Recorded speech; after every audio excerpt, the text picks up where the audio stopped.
Welcome to the Future Christian Podcast, your source for insights and ideas on how to lead your church in the 21st century.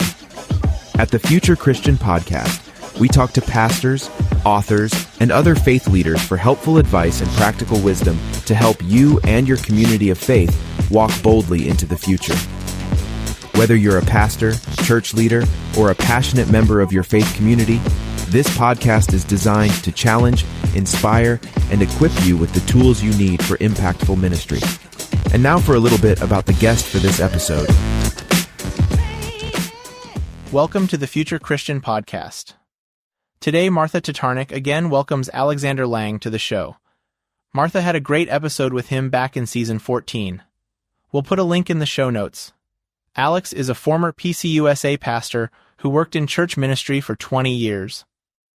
He has since left the church to pursue a technology business that is designed to help people form meaningful relationships.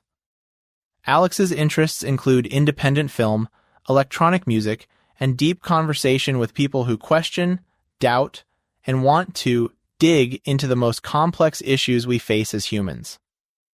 When he's not working on books, podcasts, or the restorative faith movement, Alex enjoys spending time with his wife and 2 sons. One more thing. Please take a moment to leave a review on whatever podcast app you're listening on, and share this episode with a friend. Thanks, and enjoy the episode.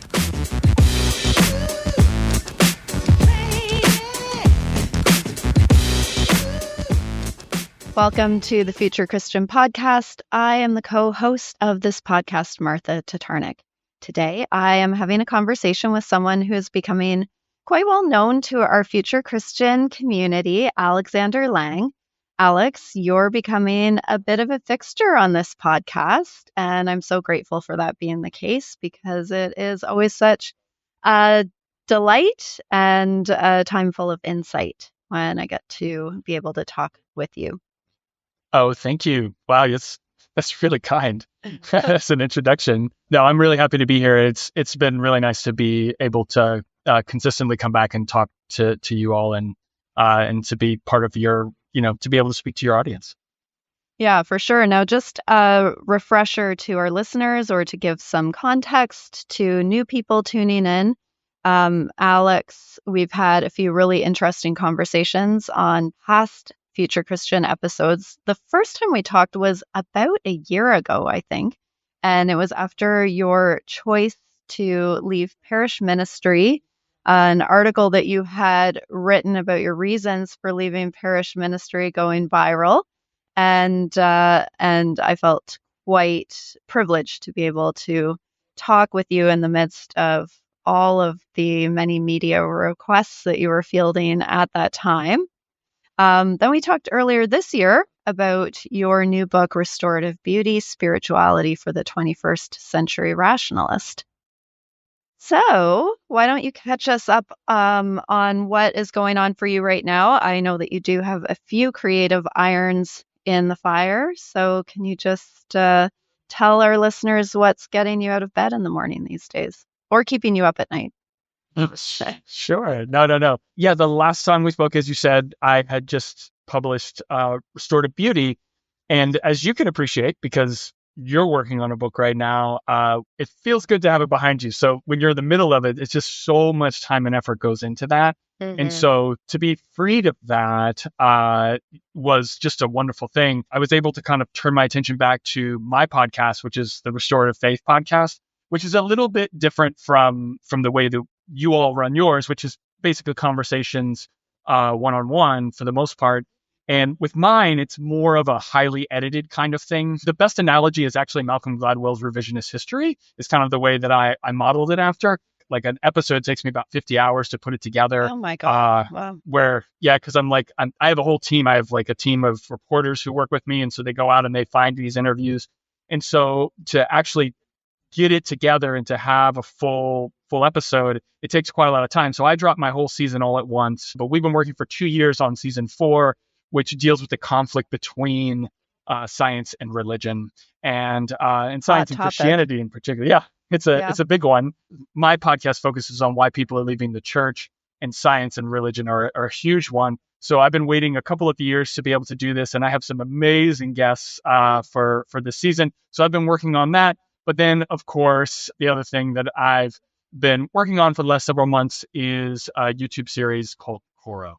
Yes, and that is what we're specifically going to be talking about today. But I just can't help to weigh in a little bit about your podcast and to say I'm very excited to hear that season coming to the podcast universe. There probably is like some analysis that you could do about various personality types and what sort of podcasts we gravitate toward putting together, because I do think that there are elements of your personality that I have seen emerge across our conversations that suggest that you like to, have some control over the details of how an episode comes together. Yeah, well, my wife always says that if I can make it harder, I will. And so, I mean, I hope that when people listen to it, they feel the love and care that went into it,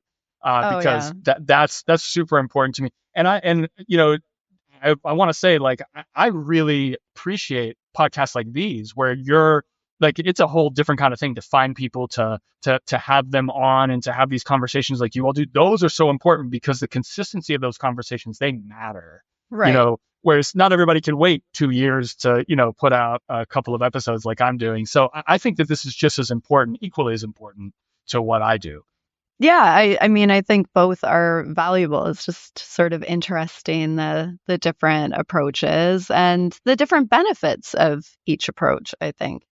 It's pretty cool. Sure. So, yeah, that's going to be a lot of fun to be able to check that out as well. So let's talk about Kokoro, though. When you were first sharing this idea with me, you said that it was very much influenced by the work of Mr. Rogers' Neighborhood, and that you grew up with that being a big influence in your life. I grew up in Canada, and Mr. Dress Up was sort of more the show that I watched growing up. So I actually don't know that I ever watched a Mr. Rogers episode when I was a kid. Why don't you share with our listeners what it was that struck you as a child about that show? Yeah, it's you'll have to tell me about Mr. Dress Up sometime. I don't know what that is. It's a Canadian thing. Like many children in the United States who grew up on public broadcasting television, PBS, you had access to Mr. Rogers' Neighborhood, which was part of their programming in the morning hours. And particularly if you only had a couple of channels like we did, we literally had an antenna when I was growing up in the 80s. We didn't have cable. So that was one of the things you had access to. And so I watched this program every single day, probably from the time I was probably 2 till I was about 5 or 6. And if you don't know much about Mr. Rogers, what's fascinating about him is that he was one of the first people ever to speak to kids in a way that they could really understand. But he didn't pander to children. I think that's really important to say, because he would talk about issues that really impacted their lives. I mean, he talked about conflict and sadness and anger, divorce, death, violence. I mean, even war. I mean, he talked about big, heavy things that were going on. And I think it's something that's important to point out about Fred Rogers, which I love, is that he was a Presbyterian pastor. So he attended Pittsburgh Theological Seminary and was ordained as a minister in 1963 to serve people through television programming. Ultimately, he chose to serve children specifically. And what I love about Mr. Rogers, if you really dig down into it, he never explicitly discussed theology on the show, ever. Right. But underneath every one of his shows was a beautiful theology of love and acceptance. And so back in February, I was perusing YouTube, as we do, and I came across an old episode of his show. I hadn't watched it in quite some time. And I got to the end of the show, and he has his famous words he would say every time, which is, "You've made this day a special day by just your being you. There's no person in the whole world like you, and I like you. just the way you are. Wow. So he would say that at the end of every program he did. And I'm not going to lie, there were tears in my eyes, like hearing that again, because, as an adult, I can't remember the last time someone said to me, I like you just the way you are. Wow. And so then I got to thinking about it, wouldn't it be nice if there was someone to remind us that we're enough, like a Mr. Rogers neighborhood for adults, where every so often we could come together and be reminded that no matter the difficulties we're facing in our lives, we are loved and worthy just as we are. And so for me, I kind of thought about that and I was like, personally, I think we need to hear that message as much as we can now more than ever. Yeah, absolutely. I mean, do you feel like you were clocking as a kid that that there was a faith dimension to what he was saying? It's No, not really at all. like as an adult that you've been able to kind of revisit the way that he did that. Yeah, I had no clue at the time. And in fact, I didn't even know about that until I was at seminary, that was part of that's who he was. And so it's only in retrospect, looking back at it and kind of seeing the show, I was like, oh my gosh. And yeah, it had a huge impact on me. In fact, at one point, I think this is a really fascinating thing. When I was really digging into my theology, what I truly believed, I went and I read about Fred Rogers' theology. And Wow. to be honest, they mirror each other. So even though he never once used the word Jesus, he never once used the word God, his theology by and large became my theology, which shows you how effective it was. Yeah, that's amazing. That is amazing, like to be able to line that up so clearly. Wow. So, I mean, we're always, as faith leaders, we're always just trying to noodle our way through how we communicate faith in a world that sometimes seems a little apathetic or even resistant or combative toward faith. Do you think that there is a message for Christian leaders in how Fred Rogers went about doing this? Absolutely. So, what's interesting about Fred Rogers? I think this is a fascinating element of who he was, which is that when he pursued television programming for children as his ministry, the gatekeepers in the Presbyterian Church didn't fully understand what he was trying to do. Like, they kind of felt he was out there. Like, they were like, okay, I guess you can do this. But they didn't. The only analogy they had at the time were these charismatic preachers on television. So I think it was really hard for them to envision exactly how his television show was going to work, or for that matter, how would he be a ministry of any kind? Right, Now, right. Today we can look back on that, right? And we can say to ourselves, oh my gosh, there's such a genius behind what he was doing. The problem is that he was thinking on a completely different level than most pastors. Right. It's like for most pastors, their understanding of sharing their theology and faith is centered in traditional methods. So for example, the weekly sermon or teaching a class or a mission trips or pastoral care. And I don't get me wrong, like I don't want to, demean any of that. Those methods are tried and true and they still represent how the vast majority of pastors approach their ministry. Mm-hmm. But I think with the erosion of the traditional church, these methodologies, from my perspective, are becoming less effective simply because they rely upon people being heavily invested in their local church. That said, even for the people who are invested, the format of the service doesn't conform to the way we consume information these days. So just like, for example, the weekly Sunday sermon. Mm-hmm. So our attention spans have become so short. The idea of listening to a person speak at them for 15, 20, 30 minutes, however long it is, it just doesn't make sense anymore. Mm-hmm. And so even if you're super charismatic and a great communicator, it's just not the way that most people consume information any longer. So I think what Fred Rogers demonstrates is that non-traditional methods of communicating theology and faith, they can be super effective, but you have to be willing to think outside the box. I mean, he looked at the culture of his day and time, and he saw this burgeoning medium of television. And he realized there was this massive gap. Nobody was really trying to meet children where they are, right? But perhaps more importantly, Fred Rogers understood that, by impacting them and imprinting them with these theological ideas at a young age, you're laying a really critical foundation of thought that can follow a child for the rest of his or her life. And as we talked about, I'm a great example of this in my own life, that he was able to do this. Yeah, absolutely. And I mean, when you share those closing words from each of his episodes, it does sound like a very Christian message. It sounds like a message that, we hope people walk away with from our Sunday services. So, yeah, it's quite brilliant and seems like very ahead of its time. Let's just put a pin in. There's a few things I want to follow up with about that idea of adapting our message to new media.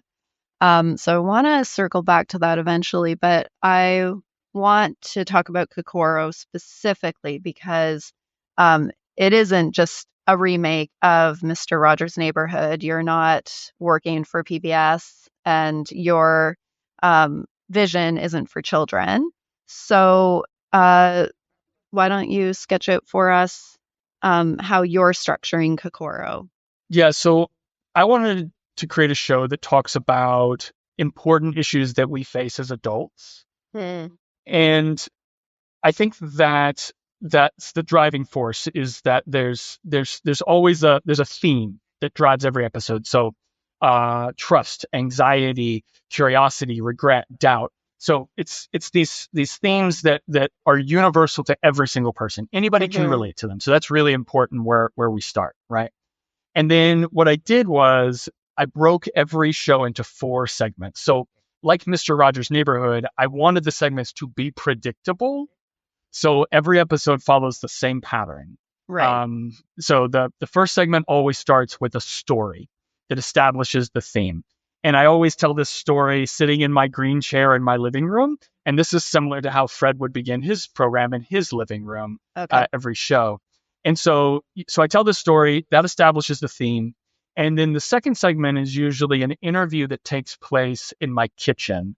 So this is often where Mr. Rogers would interview his guests. He'd bring people in. Somebody's at the door, and he'd open the door and he'd bring him in and come on in. And sometimes he'd talk to him in his living room. Other times he'd take him to the kitchen and have a meal. So what I always do is I prepare a meal or a snack or a dessert that reflects the topic of the show that we're talking about. So I want to play a short clip for you of one of these interviews. And just to give you the backstory on it, this particular episode is called Wounds. And it's about the physical and psychological injuries we incur as children and how they manifest into adulthood. Right. And so I'm speaking with Dr. Kenyatta Fletcher, talking about how the people she works with, how these wounds can manifest in their lives. In the program that you work in, where you are right now with the patients who you see, how many of those patients that you see have that childhood trauma? So depending on how we define trauma, at least 80% of our clients have some form of trauma.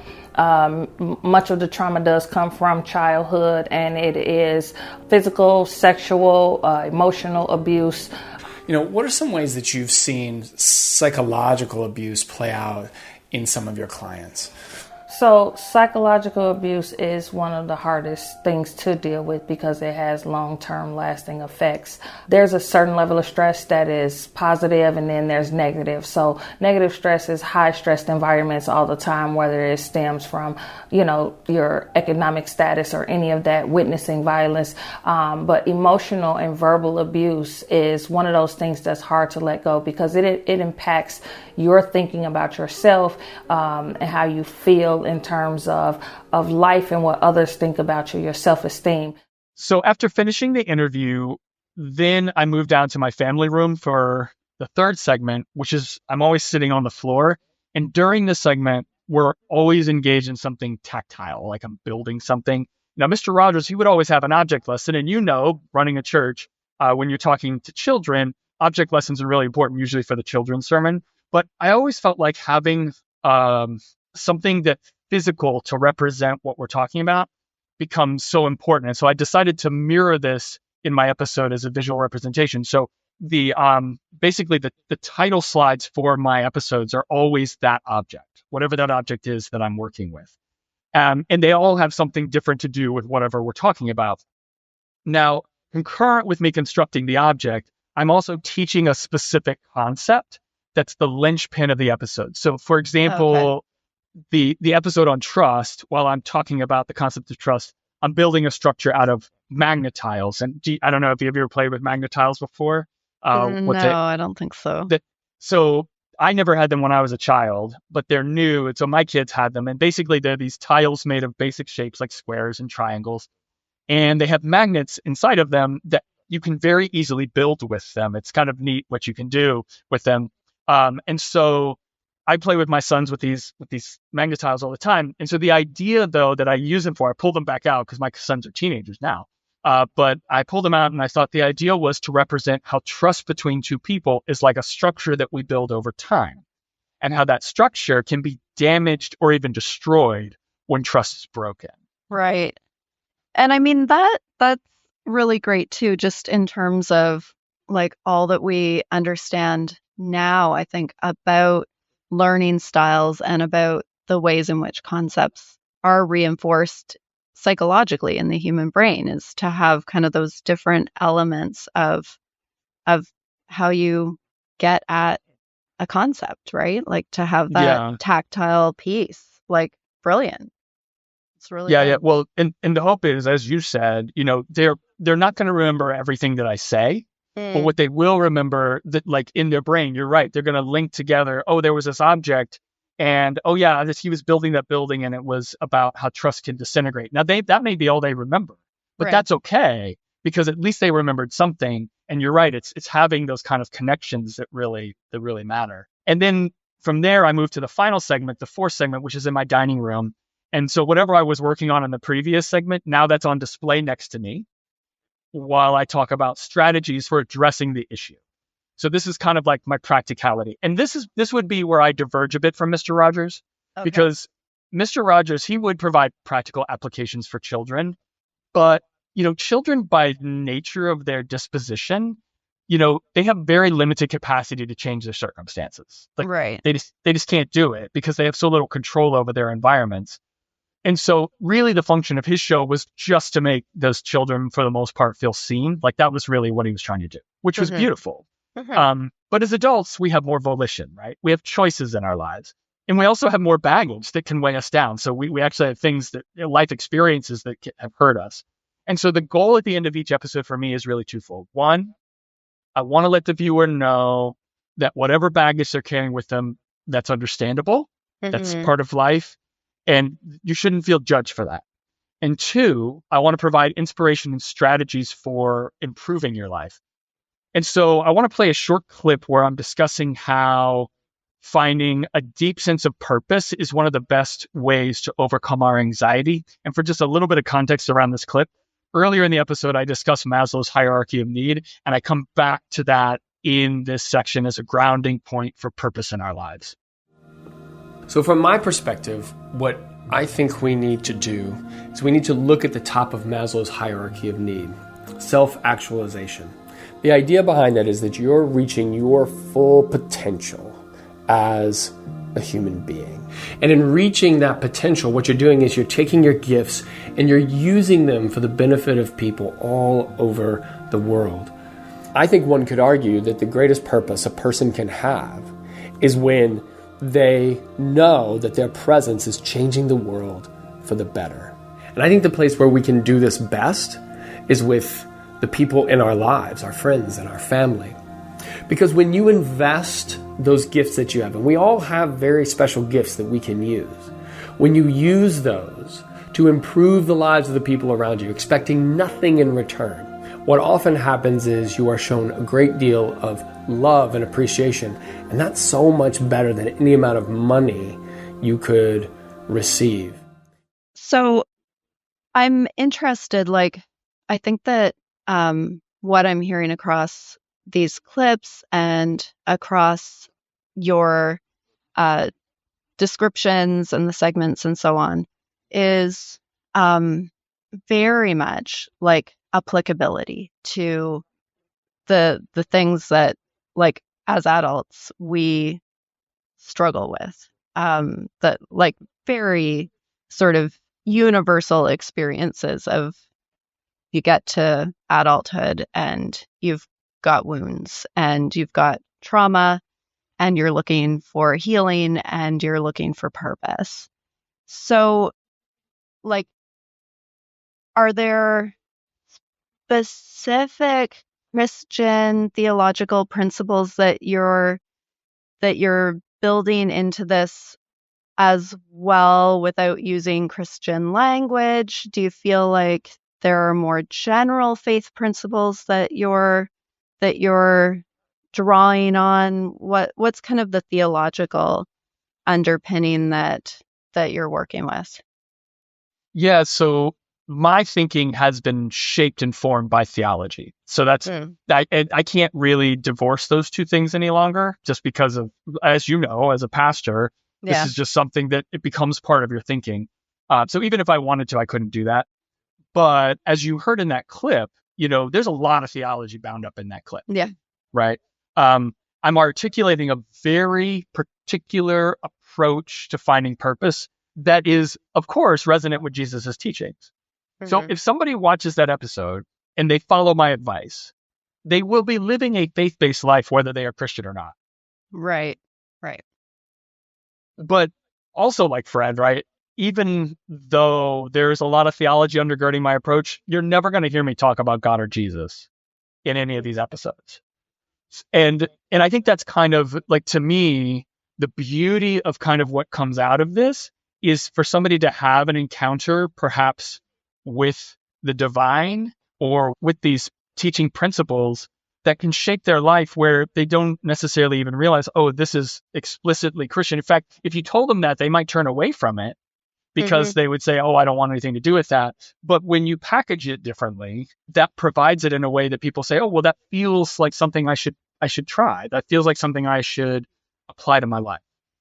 Yeah. And I mean, just like, correct me if I'm wrong here, but what I really hear you saying is that, like, the offering that you are putting together here is very much based on Christianity as an action-based faith rather than a doctrinal faith. So, like, I don't hear you saying that you're, trying to explain the mystery of the Trinity in a way that, like, will sort of get into people's consciousness without them realizing it. Like, that's not the takeaway. Like, the takeaway is very much like, these are the things that you can actually do to lead a more holistic, healed, healthy, fruitful life. Does that Absolutely resonate? Well, yeah. And, for me, I've always approached Christianity and Jesus' teachings as a blueprint for life. It's one of many types of blueprints that a person can utilize. Personally, I feel that it's a beautiful blueprint for life, and it's a very fulfilling, probably, in my opinion, one of the most meaningful ways that you can live. Now, other people might disagree with me. That might look at that and say, no, that's not the case. But I think that if you take his teachings, you put them into practice, that is going to lead to a life that brings you meaning and purpose and fulfillment in a way that other choices, whether they be philosophical choices or theological choices, may not. I'm not saying it's the best way ever. I'm not saying it's right for everyone. I'm just saying that I think that it's a good way to live your life. Every funeral that I've been doing lately, the family wants John 14, where Jesus says, I am the way, the truth, and the life. And, really, like, I am the way, I'm the road. Like, this is a path that leads to truth and life, right? Like, yes, that's, I think it is very arguably at the heart of what Jesus was about. I would agree completely. I think that's a great way to put it.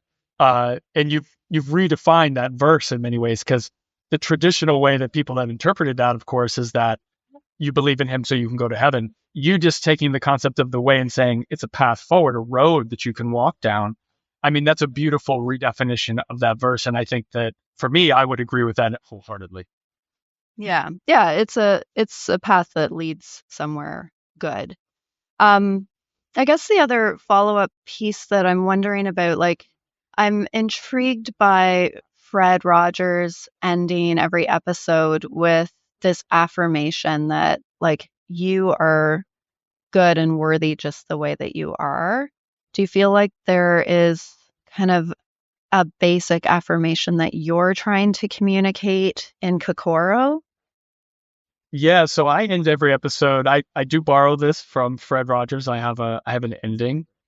I say, no matter who you are, no matter where you've been, no matter how you feel, please know that you are loved, you are seen, and you are cared for, if by no one else, by me. So that's how I end every episode. And I feel like this will get into kind of where the show is ultimately going within the things that we're talking about. Like particularly when you're talking about things like wounds or anxiety, or people don't feel like they are greatly loved or seen or cared for. And so when you're talking about these kind of hard things often, and they're not every episode is like really, really challenging and hard. Some are about imagination and curiosity. Like there are other things. But when you're talking about these hard things, I think people need to know that no matter what they've been through, that that somebody sees you and wants the best for you. Because I don't know, in my experience, not everybody has somebody like that in their lives. Yeah, I think knowing that you're not alone, I think knowing, like, being able to trace that there are reasons why you feel this way, there are resources for changing the script. I mean, I think all of those components are extremely important and sometimes really easy to lose in adulthood. Yeah, I think that what I see for a lot of people is there's a huge divide. There's people who have the tools to be able to take those hard things and start to work with them, and the people who don't.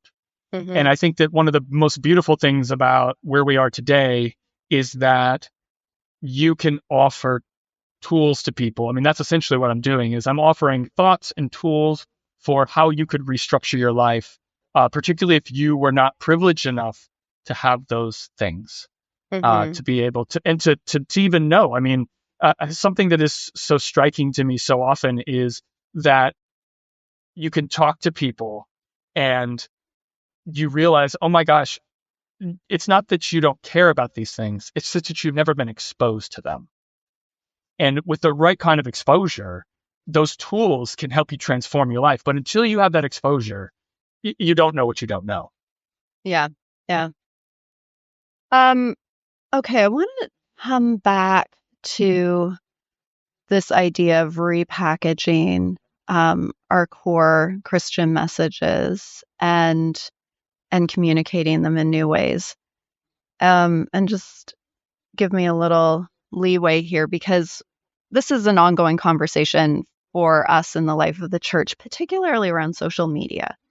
I think that what we have tended to do in the church, and I'm speaking for my neck of the woods in the church, is that we have tended to use social media as a way of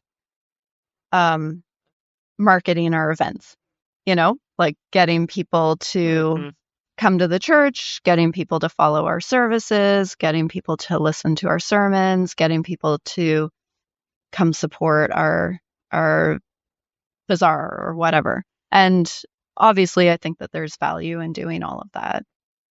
But I've really been asking our team here to consider also, particularly with TikTok, as we've just made some experimental steps into TikTok, like whether there's a way of thinking about our use of social media that is not about trying to loop people back to the church, but instead is about communicating a message that we actually believe people need to hear into the social media landscape, right? Like I am really convinced, for example, that that people need to be invited to see the nearness of God at work in their lives. Like people need to be invited to have language and vision to talk about and see how the fingerprints of the divine are kind of smudged all across our human existence. And like maybe that is a good in and of itself, is to be inviting whatever audience you happen to connect with to just see the world around them in a different way without it having to then also be an invitation to and come to our church, right? And like come to our Sunday service specifically, or come to this upcoming fundraiser. How are you sort of thinking about the platform you're using, which right now is YouTube, right? Like, is the goal just to be putting out a message that people need to hear, or is there also a loop around, and then do something about it? Yeah, so you're asking kind of a multi-layered question with this, which is I mean actually I think it's a really fascinating question what you're bringing up.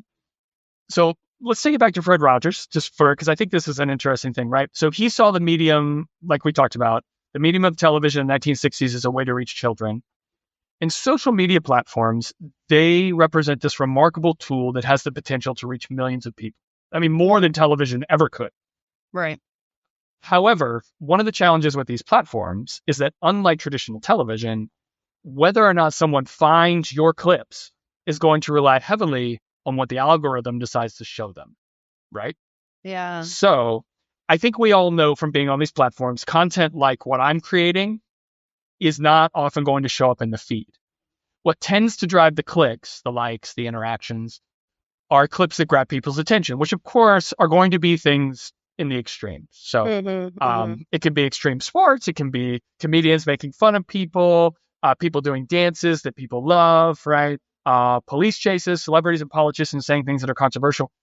So these are the things that people watch, and these are the things that tend to get the most that show up. Now, that said, there are literally billions of people on these platforms. So just because you post thoughtful content, it doesn't mean there isn't a niche for you, right? There's going to be a niche out there. So but I do believe that if you're going to get people to watch something thoughtful or even theological, how you dress it up matters. Right. So, for example, let's take you preach on Sunday. If you take a clip from you preaching on Sunday morning and turn it into a short on TikTok or YouTube or whatever on Instagram, unless you're saying something absolutely ridiculous, like staring at the sun is going to give you the ability to see Jesus, then it's just going to go to the bottom of the heap, right? No one's ever going to see that. Now, if you take that same content from your sermon and you turn it into a skit where you act it out with yourself, or you're able to catch people's attention by delivering the content in a unique way, then you have a higher probability of getting your content to land. So I think to answer your question, yes, I believe these platforms do offer the ability to help people to examine their lives and see the world differently, just like what Fred Rogers did, but it has to be very different and outside the box compared to what the church currently offers. Yeah, because I guess the thing with Kokoro, and the thing that I'm constantly struggling with, and lots of us in Christian leadership are constantly struggling with, is how you get out of the echo chamber.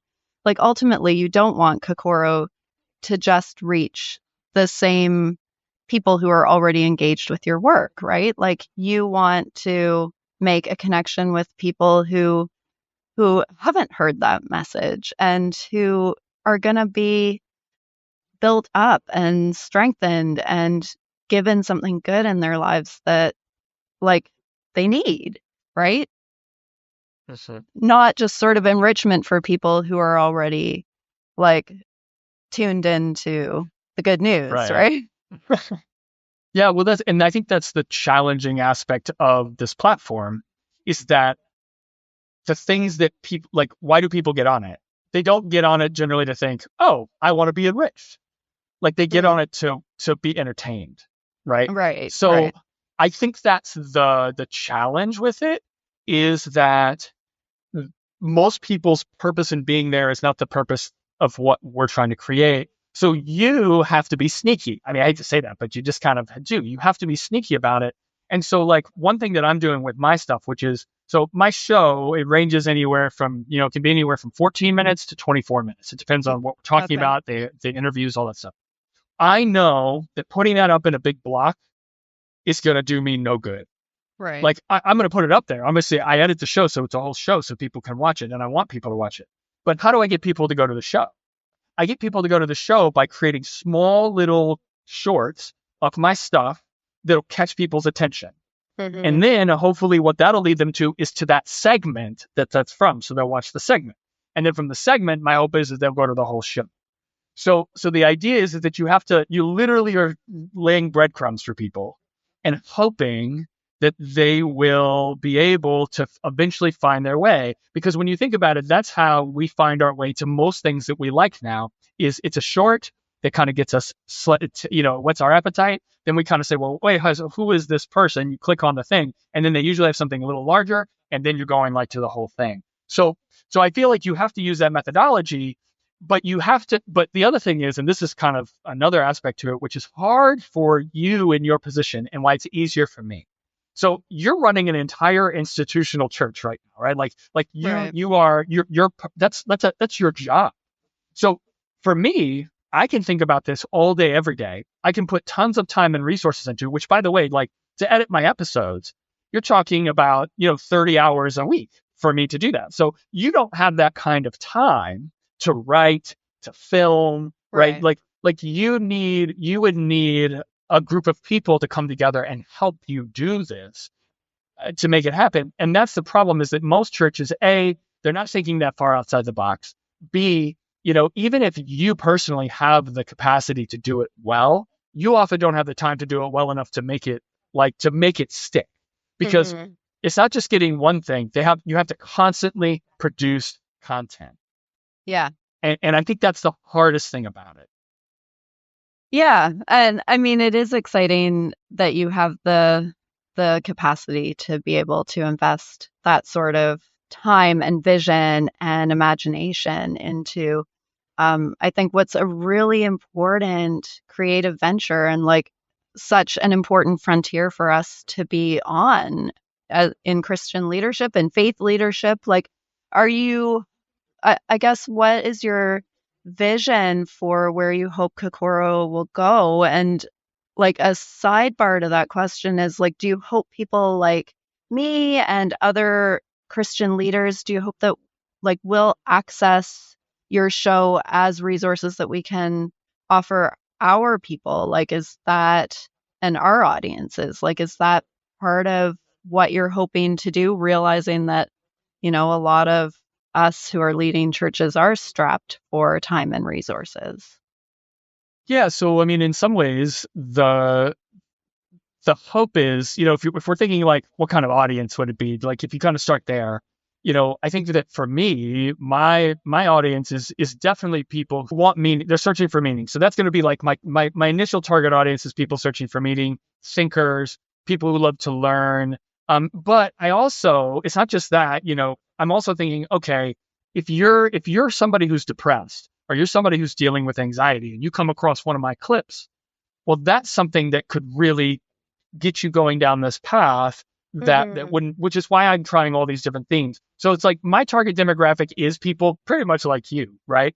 It's people who listen to this podcast. And I hope that, I would love it if somebody took a little clip of what I did for one of my sections and used it in their sermon or used it, that's what it's there for. It's, I make it and I want it to be spread in that way. Right. But I think one of the problems with this medium that we get into is that as much as the content lends itself to a person having a rich inner life and exploring these topics that could really give them an interaction with the divine, the thing that you have to get more comfortable with in delivering this message is that you are trying to cement yourself as someone who is recognized by the public at large. I mean, I hate to say it. Like, I hate the word influencer. Like, I actually despise it because it brings to mind the idea that your credibility is being used to peddle all sorts of goods and services that come from endorsements. Yeah. And that's, of course, diametrically opposed to the way the mainline church operates. Like, we try not to have personality-driven ministries in the mainline church, right? We don't want that in our churches. Yeah. But the problem is that in the world of social media, name recognition does matter. So I think that if you're really going to invest time in trying to spread ideas to these platforms, you're simultaneously going to have to build a following. And I think that in and of itself is hard for a lot of pastors generally to get their mind around, because I think that if you're humble enough about what you're trying to do as a pastor, that's not really your goal. Your goal is to spread the good news, right? It's not about you. It's about this larger message that you're trying to get out there. But in order for it to really work on social media, you have to kind of get comfortable with that idea and live in that tension a bit. Yeah. And where are you sort of falling on that tension right now? Like, do you feel like you can walk that line? Well, I think before that viral moment back in like a year ago, I was not very comfortable with that at all. In fact, when I started Restorative Faith, this is interesting. I remember I was doing the website and there was like one picture of me on the website. And I remember I had somebody come in and take a look at it because I wasn't getting any views. And they said, well, of course it's not getting any views. Nobody knows what it's about. They're like, what's it about? I was like, well, it's about these ideas. And they're like, people, and they like, this woman was really direct with me. She's like, people don't care about ideas. She's like, I'm sorry to say it. Like, they don't. They care about who's the person conveying the idea. Yeah. So unless you're going to get out there and so now my face is all over the website, right? Because that was hard for me because I was like, well, no, it's not about that. It's about the ideas themselves.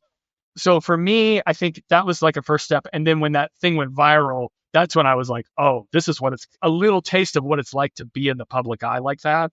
It's not super fun all the way around. I'm not going to lie. But at the same time, people paid attention. Yeah, it is kind of an interesting paradox of social media, because like we're always complaining about how social media is sort of the death of personal in-person communication, and yet it is so driven by the personal, by like that desire to connect personally with others, right? Like to feel like this is somebody that I know about their lives, and therefore I'm interested in the ideas that they have to share. Although there's something kind of beautiful about that too, right? Like that just basic human desire that no matter what media we come up with and how the platforms change and stuff, like that desire to connect personally is always there. Yeah. Which, just to kind of say, where Kokoro goes, because, the idea is I'm making these 12 episodes for a first season, but the idea is I want to garner enough consistent viewers that I'm going to have an audience who wants to engage with a live show. Oh, okay. So like in the first episode, I stayed openly, like at the conclusion of the first season, I'm going to host a weekly live Kokoro on Patreon beginning in January. And so the show, the live show will have some similarities with the film show. Like I'll tell stories, we'll have points of learning, I'll probably interview people. But the big difference, like the core difference, is that I want to spend time interacting with people who saw me, and now they want, because the whole point is like, I want to build a community and I want to talk about their lives. I want to talk about what are you facing, like, and create this supportive community where those words I told you at the end aren't just words. It's actually happening for them in real time when we get together. So like January 8th, that's when it launches on Patreon. And so like 7 to 8 p.m. every Wednesday, Central Standard Time, that's where I'm going to do it for about 3 months and see what happens. If nobody shows up, nobody shows up, but I'm going to try. And I think you have to do that because the difference between my Mr. Rogers' Neighborhood and where he's talking to children is they have a suspension of disbelief. Mm-hmm. That, like, to them, there's no difference. Like, they're in Mr. Rogers' house with him. That glass doesn't appear to them. Adults, we do not have that suspension of disbelief. We need that interactivity to feel connected. And so my hope is that Patreon would be like the perfect bridge that allows us to like create that community from all over the world. Yeah, I mean, that sounds very pastoral. And like, again, It sounds like a reworking of some of the basic pillars of church community into something that is maybe going to connect people who wouldn't be interested in a church community, but would be very much nurtured by authentic community and the living out of those core messages. Where does the name Kokoro come from? It's a Japanese term. When I come across it a number of years ago, and it's a sacred word in Japanese culture that talks about the connection between body, mind, and soul, or heart, mind, and soul. Kokoro encompasses what we're thinking and feeling, our aspirations for ourselves, which is kind of cool. And then, because that's a lot of what I'm talking about, but one of the best English renderings of it, I think, is the heart of the matter. Okay. Which I think embodies the purposes of the show. And is that a definition that you give out on one of the episodes, or that is sort of built into each episode? The opening episode is where I describe. In fact, in the opening episode, I talk about Mr. Rogers. I just lay it out as the of kind of what we're here to do, and I define it for people and talk about what Kokoro is meant to be and what we're trying to do. So that's like the opening pilot is really trying to do that part of it. All right. So, Alex, I've gotten to talk to you a couple of times now, and both on this podcast and some conversations offline. I feel like there are themes that keep coming up in our conversations and in the work that you're putting out into the world. I think that there's a lot around, what faith looks like for the modern person. That word beauty keeps coming up, and beauty as a connection to the divine.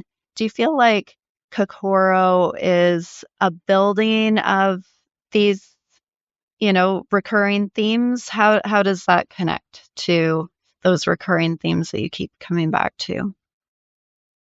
Yeah, I mean, for me personally, I feel very fortunate that I have a background in film the way that I do, because when I decided to create the show, most people, when we're talking about social media, they film stuff on their cell phone.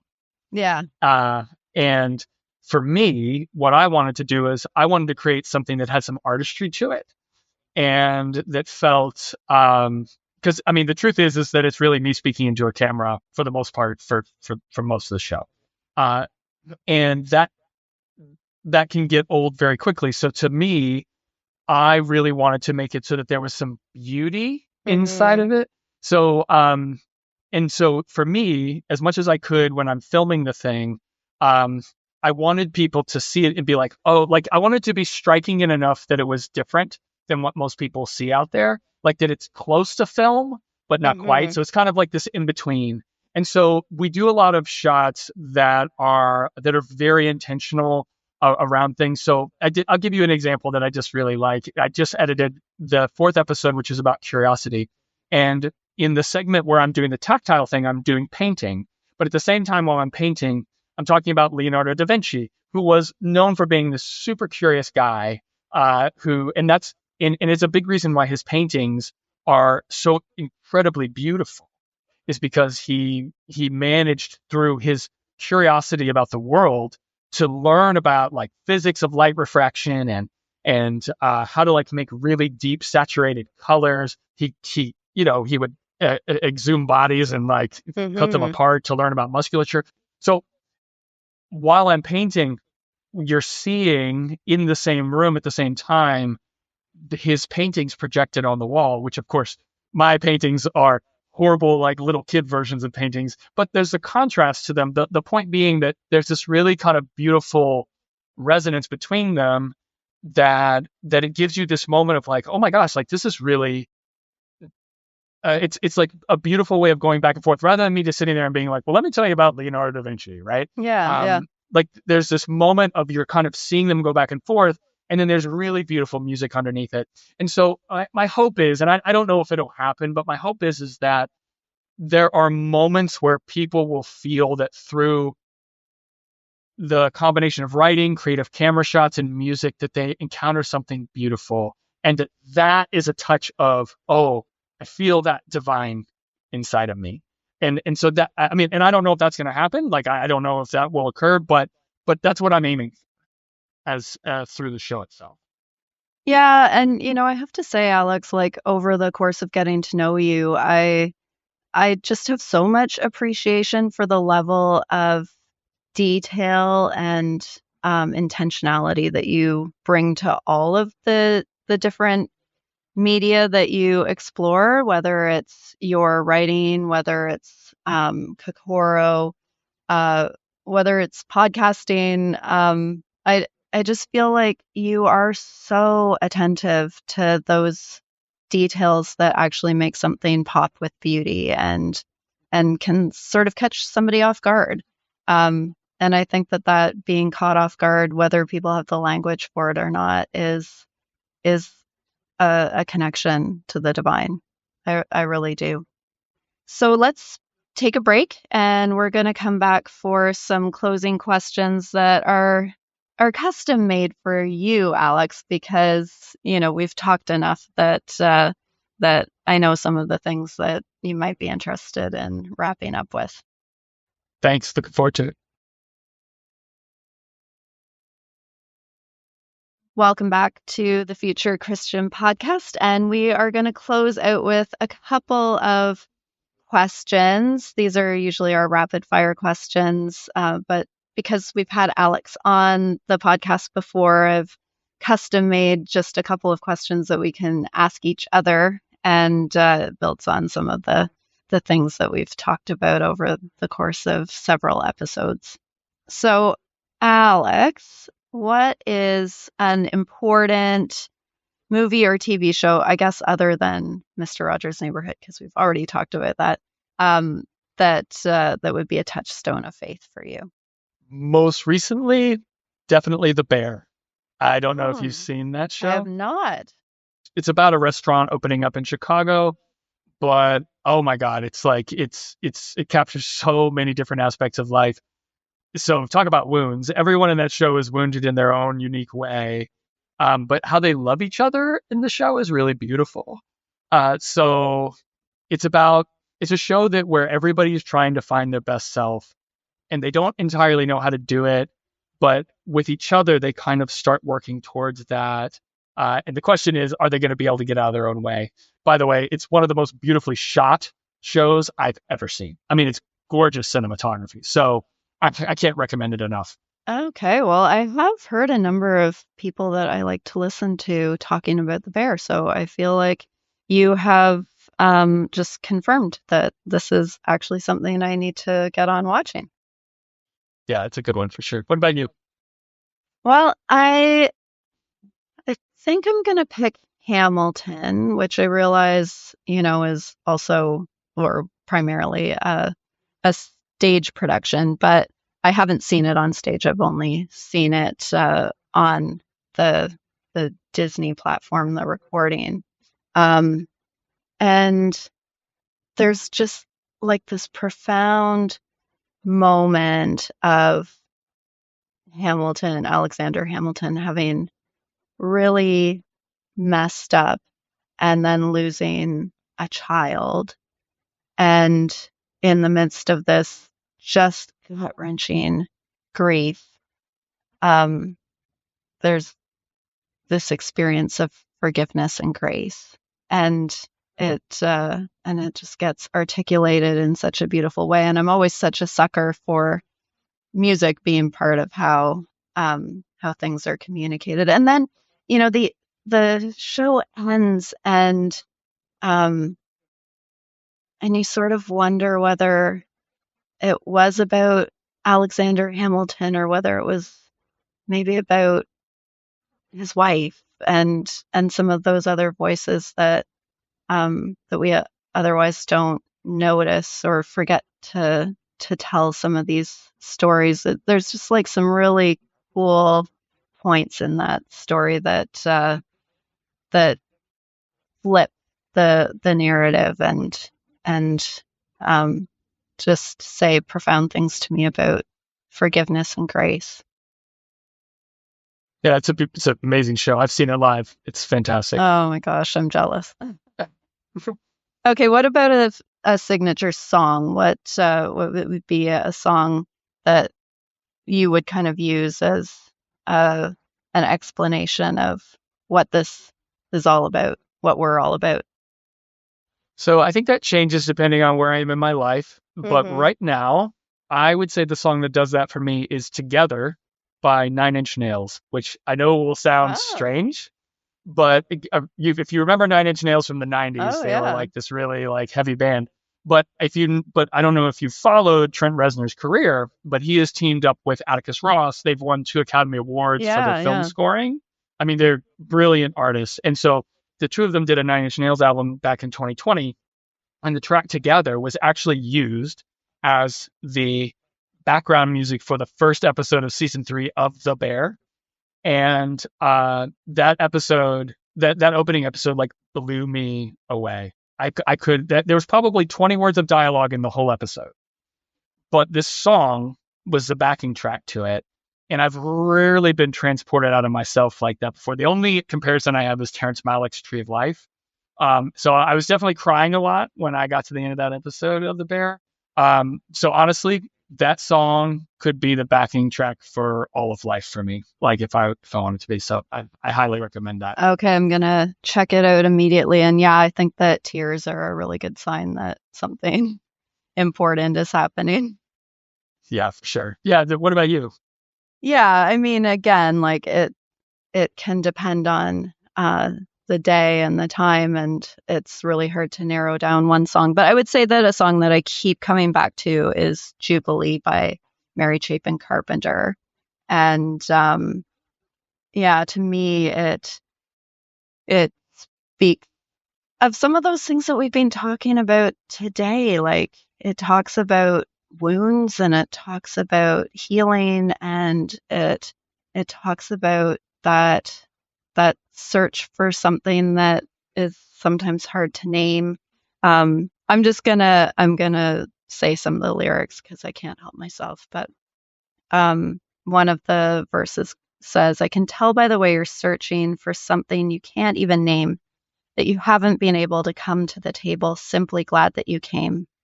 And when you feel like this, try to imagine that we're all like frail boats on the sea, just scanning the night for that great guiding light, announcing the Jubilee."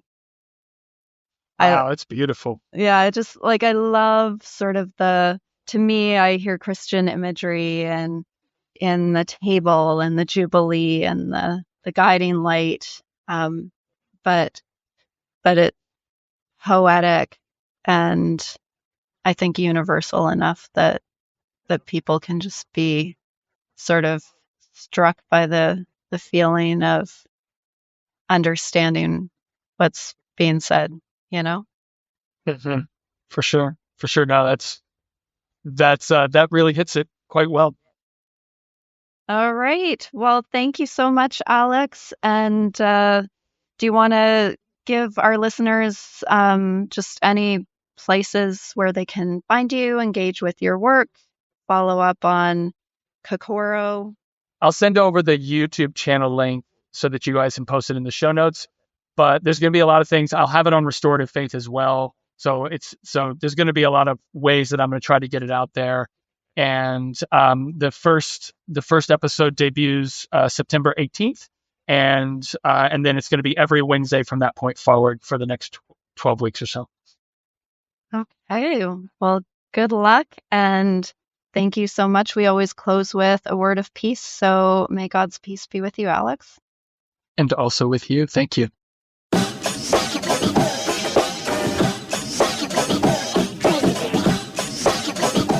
Thanks for joining us on the Future Christian Podcast. The Future Christian Podcast is produced by Resonate Media. We love to hear from our listeners with questions, comments, and ideas for future episodes. Visit our website at future-christian.com and find the Connect with Us form at the bottom of the page to get in touch with Martha or Loren. But before you go, do us a favor. Subscribe to the pod to leave a review. It really helps us get this out to more people. Thanks, and go in peace.